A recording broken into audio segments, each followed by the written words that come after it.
नमस्कार मंडळी, मी रुपाली तुमचं पुन्हा एकदा स्वागत करते आजच्या एका नवीन ब्लॉगमध्ये। अपेक्षा करते तुम्हीही छान असाल आणि स्वतःची काळजी देखील घेत असाल। संध्याकाळ झाली होती, म्हणजे जवळजवळ 4:30 पावणे 5 झाले होते आणि थोडासा आराम करून मग मी उठली होती आणि म्हटलं चला आता आपण बाकीचं घर जे आहे ते व्यवस्थित असं आवरून घेऊया। आणि काय होतं, दुपारी लोलो खेळत असतो आणि त्यानंतर खेळता खेळताच तो झोपी जातो। त्याच्यामुळे त्याचा ना खूप सारा पसारा इकडे तिकडे खेळण्यांचा, सगळ्या वस्तूंचा असतो आणि थोडंसं तो लॅपटॉपसुद्धा दुपारी बघत होता, म्हणजे तर काही कार्टून बघत होता। तर ते तसंच राहिलं होतं, तर म्हटलं आता सगळं आधी आवरून घ्यावं। पडदे ओपन केले, मस्त असं सनलाईट आल्यानंतर ना आपल्यालाही फ्रेश वाटतं। आणि आज सगळ्यात महत्त्वाचं काम मला करायचं होतं, म्हणजे हेअर ऑइलिंग। कारण खूप दिवस झाला होता ना तब्येत बरी नसल्यामुळे स्वतःकडे पण लक्ष द्यायला मिळालं नाही वेळ अजिबात, आणि कंटाळाही केला आणि तब्येत बरी नसल्यामुळे कशातही मन लागत नव्हतं। फक्त घरातली जी बेसिक कामं आहेत, जेवण वगैरे बनवणं किंवा मशीनला कपडे लावणं, म्हणजे थोडीफार कामं जी आहेत तेवढीच होत होती। एक्स्ट्रा काही लोड मी घेत नव्हती, कारण म्हटलं थोडं बरं वाटल्यानंतर ही कामं आपल्याला करायचीच आहेत आणि आपण सगळ्याच गोष्टी सहज हँडल करू शकतो हे आपल्याला स्वतःला माहिती असतं। त्यामुळे जास्त लोड न घेताना आपली तब्येत बरी नसेल त्यावेळेला फक्त आपण आपल्या हेल्थची काळजी घ्यावी। तर खूप जास्त ना सर्दीमुळे हेडेक वगैरे होत होता मला आणि म्हटलं चला आपण मस्त असं हेअर ऑइलिंग करून घेऊया, कारण रात्री करायचा विचार करून करून ना वेळ निघून जातो आणि मग सकाळी केस धुवायच्या वेळेला आठवण येते की हेअर ऑइल करायचं राहिलं होतं। तर हेअर ऑइलिंग करून घेतलं आणि ना खूप दिवस झालं मी स्क्रब केलं नव्हता फेसला आणि डोळ्याखाली ना डार्क सर्कलसुद्धा झाले होते, कारण मला खूप जास्त खोकला झाला होता ना, त्यामुळे झोप होत नव्हती। रात्रीची झोपल्यानंतर खूप जास्त खोकला यायचा। तर हे ना माझ्याकडे एक छोटंसं ना ब्रश होता मी आणलेला, तर त्याच्याने स्क्रब छान करू शकता तुम्ही। कुठे सहज उपलब्ध होतो ऑनलाईनसुद्धा, मला जर लिंक मिळाली तर मी नक्की खाली देईन, तुम्ही चेकआउट करू शकता। खूप छान स्क्रब आहे सिलिकॉनचा।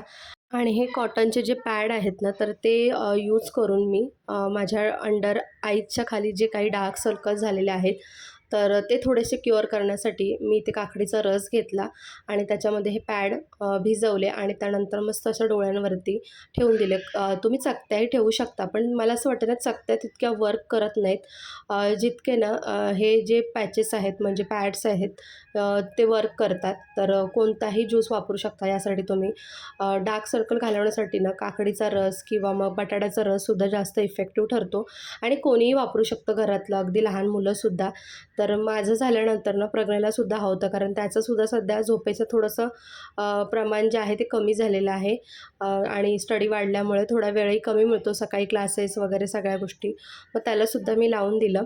आणि त्यानंतर मग मी आली स्वयंपाकघरामध्ये। मुलांनासुद्धा भूक लागली होती, म्हटलं त्यांच्यासाठी काहीतरी नाश्ता बनवावा आणि छोटी मोठी कामं जी ना मला फार आवडतात, म्हणजे काही सामान वगैरे ग्रोसरी भरायची असेल ना तर मला खूप आवडतं नवीन डब्यांमध्ये पुन्हा सगळी ग्रोसरी भरायला वगैरे, तर ती म्हटलं करून घेऊया आणि चहा ठेवला।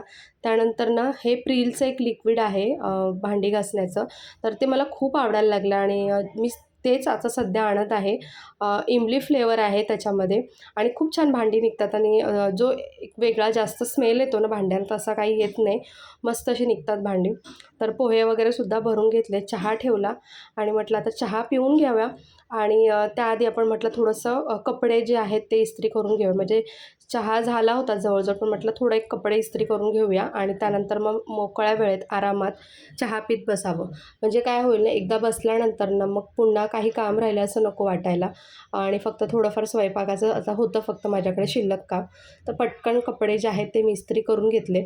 म्हणजे मोस्टली आम्ही ना बाहेरच देतो कपडे इस्त्री करायला, पण थोडंफार का असे ना डेली वेअरचे कधी कधी मी करते घरी, पण असं काही कडक इस्त्री करायची वगैरे असेल ना तर मी बाहेरच देते मोस्टली।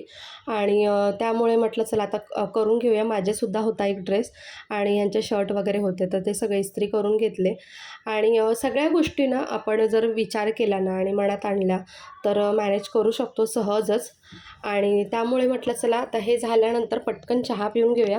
आणि खूप दिवस झालं होतं ना की मला काही वाचायलाच मिळालं नव्हतं, कारण सर्दीने डोळ्यातून इतकं पाणी यायचं की वाचायला काही होतच नव्हतं आणि डोकं जड व्हायचं। सो फायनली म्हटलं चला आज आपण एक छोटंसं का असेना एक पेज तरी ॲटलिस्ट बुकचं वाचूया। वाचायला फार आवडतं, पण असं कधी ना मनात विचार आणून मोकळ्या वेळेने खूप खूप असं वाचायला मिळालं असं होत नाही. आणि खरं तर कारण ना आपणच असतो त्या गोष्टीला. कारण आपण सगळ्या गोष्टी ना प्रोलॉन्ग करत असतो, की हां, सगळं झालं की मी वाचायला बसेन, सगळं माझं आवरलं की मी मग निवांत बसेन. पण असं कसं निवांत वेळ ना कधी मिळत नसतो. वेळ ठरवून आपण थोडं का असेना रीडिंग करावं, चांगल्या गोष्टी शिकाव्या, ऐकाव्या, बोलाव्या आणि त्यासाठी चांगलं वाचन असणं खूप महत्त्वाचं असतं. मग मी काय करते ना कधीतरी म्हणजे एखादा पेज का असेना असा सहज घेते म्हणजे आता हे बुक आहे ना माझ्याकडे ते माझं बऱ्यापैकी वाचून झालेलं आहे. तर मग मी अशा मोकळ्या वेळेत जेव्हा चहा प्यायला वगैरे किंवा बसते ना, त्यावेळेला मी कोणतंही एक पेज ओपन करते आणि ते रीड करते आणि तुम्ही बिलीव्ह करणार नाही, जेव्हा मी पेज ओपन करते ना कोणतंही या बुकचं, तर मला ना ते खूप माझ्या स्वतःशी रिलेटेड वाटतं आणि म्हणजे मला एक बोलतात ना एक असं वाटतं की खरंच माझ्या मनातल्या गोष्टी किंवा माझ्याशी निगडीतच गोष्टी या पुस्तकात लिहिलेल्या आहेत असं वाटायला लागतं. तर तुम्हीसुद्धा नक्की रीड करा हे बुक आणि मी आज कोणतं पेज वाचलं ना हे सुद्धा तुम्हाला पुढे मी दाखवेनच. तर 7 habits of highly effective people असं हे बुकचं नाव आहे. स्टेफन कवी हा इंग्रजी लेखक आहे याचा आणि खूप छान बुक आहे आपल्या सेल्फ डेव्हलपमेंटवरती, ग्रोथवरती आणि हळूहळू का असेना माझं स्वप्न आहे की छोटीशी का असेना मिनी लायब्ररी घरात बनवायची आहे मला. कारण मला वाचायला तर फार आवडतं मी जसं तुम्हाला सांगितलं आणि मी अशी एक व्यक्ती आहे ना, जी मी स्वतःतच खुश असते. म्हणजे मला स्वतःचं खुश राहायला फार आवडतं.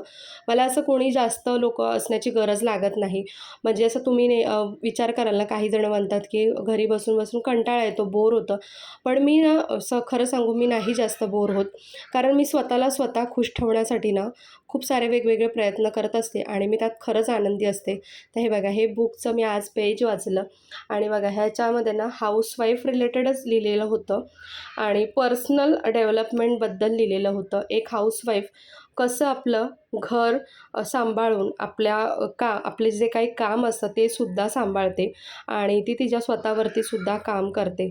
म्हणजे ती तिच्या प्रायोरिटीमध्ये तिचं घरसुद्धा इम्पॉर्टंट आहे आणि कामसुद्धा. तर या अशा सगळ्या गोष्टी यामध्ये लिहिल्या होत्या. चला आजचा व्लॉग जो आहे तो मी इथेच एंड करते. संध्याकाळी जेवणासाठी बिर्याणी बनवली होती. आजचा व्लॉग कसा वाटला मला नक्की सांगा. छोटासा व्लॉग होता. पुढे एक छानसा व्लॉग घेऊन पुन्हा भेटू.